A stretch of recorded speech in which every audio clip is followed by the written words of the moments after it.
మన house hold savings అంటే మీలాంటి వాళ్ళు నాలాంటి వాళ్ళు మనందరం సేవ్ చేసుకునేటువంటి డబ్బులు ఇవాళ ఏమవుతుందంటే బ్యాంకుల్లో డిపాజిట్ల రూపంలో దాచుకునేవేమో తగ్గుతున్నాయి, స్టాక్ మార్కెట్లో పెట్టుబడి పెట్టేవి పెరిగిపోతున్నాయి. అంటే ఇది ఒక కొత్త ట్రెండ్ ఇండియాలో కనపడుతుంది. అదేంటంటే బ్యాంక్ డిపాజిట్స్ టు స్టాక్ మార్కెట్స్కి హౌస్ హోల్డ్ సేవింగ్స్ అనేవి షిఫ్ట్ అవుతూ వస్తున్నాయి. ఈ ఇంప్లికేషన్స్ ఏంటి, దీనివల్ల మనం ఏం అర్థం చేసుకోవాలి? పారిశ్రామికవేత్తలకి చౌకగా నిధులు సమకూర్చే క్రమంలో ప్రభుత్వాలే కావాలని స్మాల్ సేవింగ్స్ యొక్క వడ్డీ రేట్లను చాలా తక్కువగా ఉంచుతూ బ్యాంక్లో డబ్బులు వేసే వాళ్ళ యొక్క వడ్డీ రేట్లను ఇష్టం వచ్చినట్టు చెలగాటం ఆడుతూ ఉంటాయి అన్నమాట. డెలిబరేట్గా కావాలని స్టాక్ మార్కెట్ని ఎంకరేజ్ చేస్తూ వస్తాయి ప్రభుత్వాలు. దీని పర్యవసానం ఈరోజు చాలా క్లియర్గా కనబడుతుంది. స్టాక్ మార్కెట్లోకి భారతదేశ సామాన్య ప్రజలు, మధ్యతరగతి ప్రజల యొక్క సేవింగ్స్ అనేవి విపరీతంగా పెరుగుతున్నాయి. ఎందుకు వెళ్తున్నాయి అంటే బ్యాంక్ డిపాజిట్లకి స్టాక్ మార్కెట్లకి మధ్య ఉన్నటువంటి తేడా ఏంటి, ఫండమెంటల్ డిఫరెన్స్ ఏంటంటే బ్యాంక్ డిపాజిట్లోనేమో అష్యూర్డ్ రేట్ ఆఫ్ రిటర్న్ అని అంటారు. అంటే నువ్వు ఒక ఫిక్స్డ్ డిపాజిట్ చేసావు అనుకోండి, 5 ఏళ్ళకు 3 ఏళ్ళకి ఎంత ఇస్తాము అని చెప్తారు, అంతే ఇస్తారు. ఈ డబ్బులతో బ్యాంక్ ఏం చేస్తున్నది మనకు అనవసరం. మనకి ఇచ్చిన కమిట్మెంట్ ప్రకారం డిపాజిట్ ₹1,00,000 డిపాజిట్ చేస్తే ఆ పర్సంటేజ్ ఆఫ్ ఇంట్రెస్ట్ క్యాలిక్యులేట్ చేసి ఫిక్స్డ్ డిపాజిట్ మనం క్లోజ్ చేసిన డబ్బులు వస్తాయి. స్టాక్ మార్కెట్లదేమో అష్యూర్డ్ రేట్ ఆఫ్ రిటర్న్ అంటారు. స్టాక్ మార్కెట్లో షేర్లు పెరిగితే పెరుగుతుంది, తగ్గితే తగ్గుతుంది. సో పెరగడం తగ్గడం అనేది మన చేతిలో లేదు, అది చాలా అంశాల చేతుల్లోకి సంబంధించిన వ్యవహారం. సో బ్యాంక్ డిపాజిట్ ఏమో అష్యూర్డ్ రేట్ ఆఫ్ రిటర్న్ ఉంటే, స్టాక్ మార్కెట్ ఏమో అన్అష్యూర్డ్ రేట్ ఆఫ్ రిటర్న్ ఉంటుంది. అందులో ఎలిమెంట్ ఆఫ్ రిస్క్ అనేది ఇమిడి ఉంటుంది.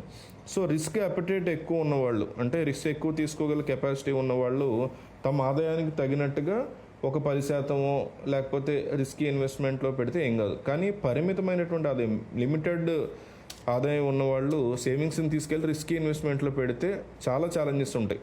అలాగే ఆ ఛాలెంజెస్ ఏమీ తెలియక అది పెట్టేది. మనకి mutual funds investments are subject to market risk అని ఫాస్ట్ చదివేస్తూ ఉంటాడు. Please study the document before you invest అని చాలా ఫాస్ట్ చదివేస్తూ ఉంటాడు. సో ఆ మార్కెట్ రిస్క్ ఉంటుందని తెలిసే చాలామంది మధ్యతరగతి ప్రజలు ఈ మధ్య సిస్టమేటిక్ ఇన్వెస్ట్మెంట్ ప్లాన్ సిప్లో పెడుతున్నారు డబ్బులు. అంటే ప్రతి నెల ఎంతో కొంత అమౌంట్ని తీసుకెళ్ళి ఇన్వెస్ట్ చేస్తూ ఉంటారు. దానివల్ల స్టాక్ మార్కెట్ ఫ్లోలో ఉన్నప్పుడు ఇన్వెస్ట్ చేస్తారు, హైలో ఉన్నప్పుడు ఇన్వెస్ట్ చేస్తారు. కాబట్టి ఆ రెండు ఈవెన్ అవుట్ అవుతూ ఉంటాయి. సో అనేక మ్యూచువల్ ఫండ్స్లో పెడతారు. కాబట్టి మన దగ్గర ఒక ₹1,00,000 ఉన్నాయనుకోండి, 20 రకాల మ్యూచువల్ ఫండ్స్లో మనం పెట్టలేం కదా. కానీ మన ₹1,00,000 తీసుకెళ్ళి ఒక సిప్లో పెడితే సిస్టమేటిక్ ఇన్వెస్ట్మెంట్ ప్లాన్లో మనలాంటి వాళ్ళు ఒక 1,00,000 మంది అలా ఉంటారు, వాళ్ళు పెడతారు. కాబట్టి ఆ 1,00,000 మంది ఉంటారు. కాబట్టి ఆ 1,00,000 మంది పెట్టిన ₹1,00,000 కాస్తే 1,000 కోట్లు అవుతుంది. ఈ 1,000 కోట్లు కూడా 100 రకాల మ్యూచువల్ ఫండ్స్లో పెడతారు. ఒక ఇండివిజువల్గా మనం పెట్టలేం. కాబట్టి అందువల్ల ఇన్వెస్ట్మెంట్ స్ప్రెడ్ అయి ఉండడం వల్ల రిస్క్ తగ్గుతుంది. ఈ మధ్య మనం ఒక తెలిసిన అతనితో నేను మాట్లాడితే అతను కూడా చాలా సింపుల్గా జీవించే వ్యక్తి, అతను కూడా సిప్లో పెడుతున్నానని చెప్పి నాకు చెప్పాడు.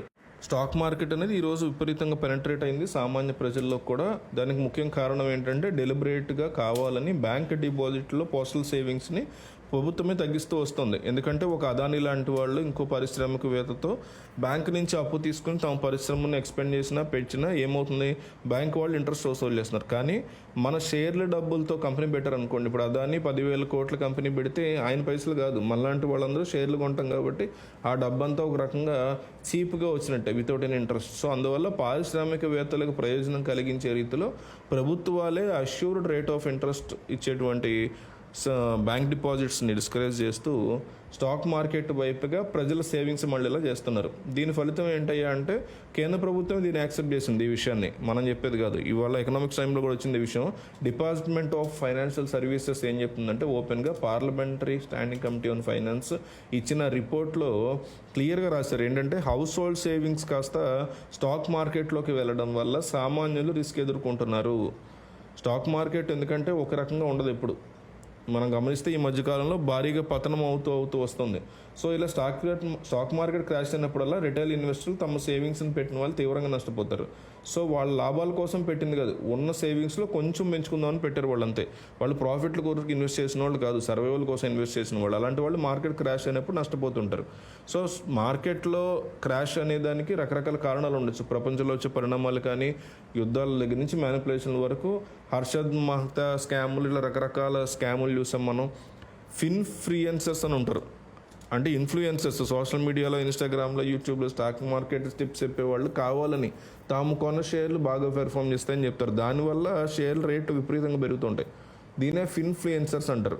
సో వీళ్ళందరి చర్య వల్ల కూడా స్టాక్ మార్కెట్లోనే క్రాష్ అవుతూ ఉంటాయి. స్టాక్ మార్కెట్లో లాంగ్ టర్మ్ ఇన్వెస్టర్కి అలాంటప్పుడు ఏం కాదు. 10 ఏళ్ల వరకు నేను స్టాక్ మార్కెట్లో పెట్టిన తీసుకోను అనుకునే వాళ్ళకి ఏం కాదు, ఇవాళ పడిపోయినా రేపు పెరుగుతుంది కాబట్టి. కానీ షార్ట్ టర్మ్ ఇన్వెస్ట్మెంట్స్ ఉంటారంటే రోజువారీ తమకు అవసరం ఎప్పుడు వస్తుందో తెలియని వాళ్ళు ఉంటారు. అలాంటి వాళ్ళు స్టాక్ మార్కెట్లో పెడితే వీళ్ళు చాలా ఇబ్బంది పడే పరిస్థితి ఉంటుంది.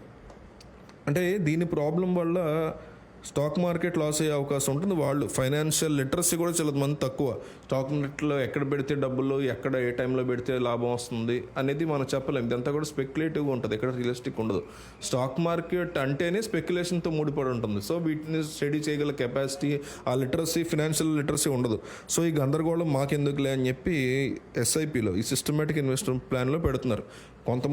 కొంతవరకు సిప్ రిస్క్ తగ్గిస్తుంది కానీ మొత్తం కూడా తగ్గించదు. అందువల్ల ఆర్డినరీ ఇండియన్ హౌస్ హోల్డ్ సంబంధించిన సేవింగ్స్ అన్నీ కూడా పెద్ద ఎత్తున స్టాక్ మార్కెట్లోకి వెళ్తున్న సమయంలో వారి సేవింగ్స్ సెక్యూరిటీకి సంబంధించి వాళ్ళు ఛాలెంజెస్ ఏర్పడ్డాయి.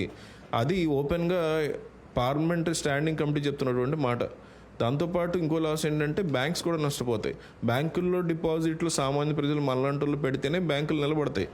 బ్యాంకుల నుంచి పారిశ్రామికవేత్తలు ఇతరత్ర అవసరాల కోసం తీసుకుంటారు, వడ్డీలు కడతారు. మన డిపాజిట్ల మీద బ్యాంకులు మనకు చెల్లించే వడ్డీ, మనకిచ్చే రుణాల మీద బ్యాంకులు వసూలు చేసే వడ్డీ, ఈ రెండింటి మధ్య బ్యాలెన్స్ అని వాళ్ళు కాస్ట్ ఆఫ్ ఇంటర్మీడియేషన్ అంటారు. బ్యాంకులు నడుపుకోవడానికి వాడుకునేటువంటి డబ్బు మీతో ప్రాఫిట్ అవుతుంది. ఉదాహరణకి 5% మన డిపాజిట్ మీద ఇచ్చారనుకోండి, మనం లోన్ కావాలన్నప్పుడు అది 9%, 12% అవుతుంది. ఈ గ్యాప్నే బ్యాంకులు తమ సర్వైవల్కి వాడతాయి.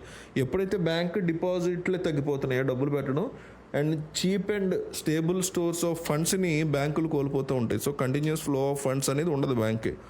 సో ఒక్కసారిగా అడగలు కదా, వందల మంది, లక్షలాది మంది ప్రజలు, మిడిల్ క్లాస్ ప్రజలు ఒక్కసారిగా ఏమి డబ్బులు వెనక్కి అడగరు. కాబట్టి లిక్విడిటీ ప్రాబ్లమ్స్ అనేవి లేకుండా బ్యాంక్ డిపాజిట్ ఉపయోగపడతాయి. ఒకసారి కనుక ప్రజల సేవింగ్ స్టాక్ మార్కెట్కి వెళ్ళిపోతే బ్యాంకులకి సోర్స్ ఆఫ్ ఫండ్స్ ఉండవు, చీపర్ ఫ్లో ఆఫ్ ఫండ్స్ ఉండవు, అలాగే బ్యాంక్స్ యొక్క లిక్విడిటీ, డబ్బు అందుబాటులో ఉండదు. సో బ్యాంకింగ్ సెక్టర్ యొక్క సర్వైవల్ కూడా ఇది చాలా డేంజరస్ థింగ్ అని మనం చెప్పుకోవచ్చు.